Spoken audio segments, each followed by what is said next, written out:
బిర్జా దేవాలయం లేదా బిర్జా క్షేత్రం భారతదేశం ఒడిశా రాష్ట్రం భువనేశ్వర్కు ఉత్తరంగా సుమారు 125 కిలోమీటర్ దూరంలో ఉన్న జాజపురాలోని ఒక చారిత్రాత్మక హిందూ దేవాలయం.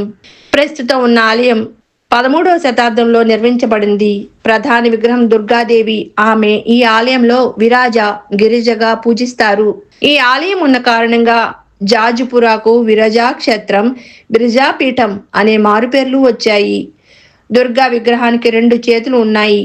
ఒక చేత్తో మహిషాసురుని ఛాతీపై ఈటెలు వేస్తూ మరో చేత్తో అతని తోకను లాగుతూ ఉంటుంది.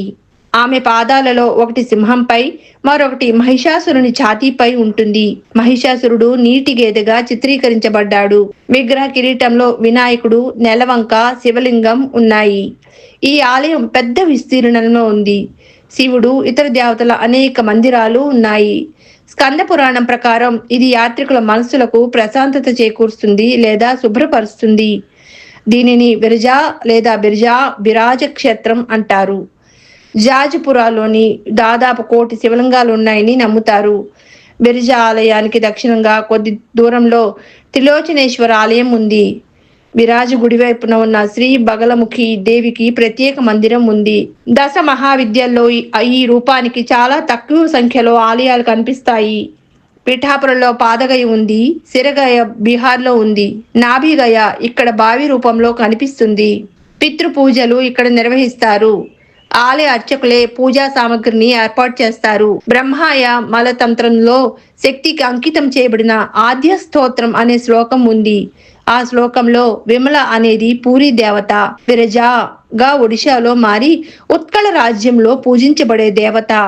తంత్ర చూడామణి ప్రకారం సతీదేవి నాభి విరజాక్షేత్రం అని పిలువబడే ఉత్కళ రాజ్యంలో పడిపోయిందని పురాణ కథనం. ఆదిశంకరుడు తన అష్టాదశ శక్తిపీఠ స్థుతిలో దేవతను గిరిజాగా వర్ణించాడు. తంత్ర సాహిత్యంలో ఒడ్డియాన పీఠం తూర్పు భారతదేశంలో వైతరణి నదికి సమీపంలో ఉంది. కృష్ణ పక్ష అష్టమి నాడు రాత్రి ప్రారంభమయ్యే శారదీయ దుర్గా పూజ ఆలయంలో ప్రాథమిక ఆచారం. ఇది మహాలయానికి ముందు వస్తుంది. అశ్విన్ శుక్లపక్ష నవమి నాడు ముగుస్తుంది. షోడశ దినాత్మిక పూజ అని పిలువబడే ఈ పూజ 16 రోజుల పాటు కొనసాగుతుంది. రథోత్సవం సింహధ్వజ అని పిలుస్తారు. దాని జెండాలో సింహం చిహ్నంగా ఉంటుంది. నవరాత్రులను అపరాజిత పూజగా జరుపుకుంటారు.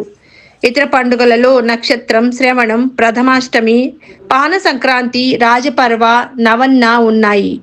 జాజుపూర్ బ్రాహ్మణులచే తంత్ర ఆగమ సంప్రదాయాలకు అనుగుణంగా దేవిని మహిషాసుర మర్దినిగా ప్రతిరోజు పూజిస్తారు. आशीवासी दिनास्तम्यांग दिनों में को पुरुषोत्तमे तत्फलं लभते गौरी विरया मुख दर्शने। काशी में 8 दिन रहने से जो पुण्य है, श्रीक्षेत्र जगन्नाथ का पास 1 दिन रहने से जो पुण्य है, अम्मा का मुख दर्शन करने वही पुण्य है।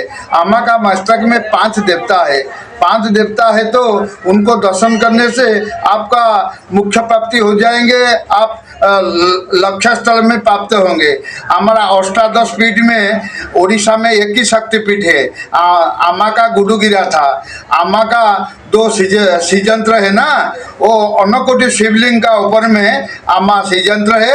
श्रीजंत्र का ऊपर में अम्मा 5वीं शताब्दी में खड़ा है। अम्मा का द्वारपाल है, विष्णु है, शिव है, उनका रथ का सारथी है, ब्रह्मा है। जो सृष्टि का कर्ता उनका दर्पण है। और जितना शक्तिपीठ है ना, अष्टादश पीठ है ना, सबसे पावरफुल है वही है हमारा हमारा आश्विन मास। अम्मा का जो रथ यात्रा होते हैं, रथ यात्रा होते हैं अम्मा का, और जो ये नवरात्रि होते हैं, वो 9 दिन हमारा रथ परिक्रमा करते हैं। वही है हमारा दुर्गा पूजा। षोडशोपचार पूजा अम्मा पूजा होते हैं। अम्मा का हर दिन पंचोपचार पूजा होते हैं।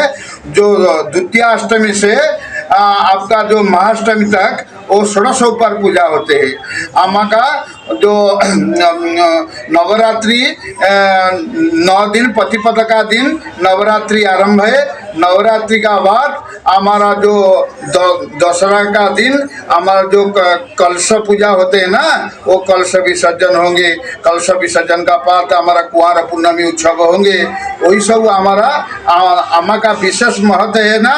विशेष उड़ीसा में ज्योतिर्लिंग नहीं है, एक ही शक्तिपीठ है, एक ही शक्तिपीठ है, उड़ीसा में ज्योतिर्लिंग नहीं है। आप जितना किताब में लिखा है, आप जो जितना शक्तिपीठ आप दर्शन करने से वो अम्मा को दर्शन करने नहीं आएंगे तो आपका मुख्य प्राप्ति नहीं होंगे। वही हमारा अम्मा का किताब है।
తెలియదండి ఎవరో అయితే మన వాళ్ళు వెళ్ళారు కొంతమంది.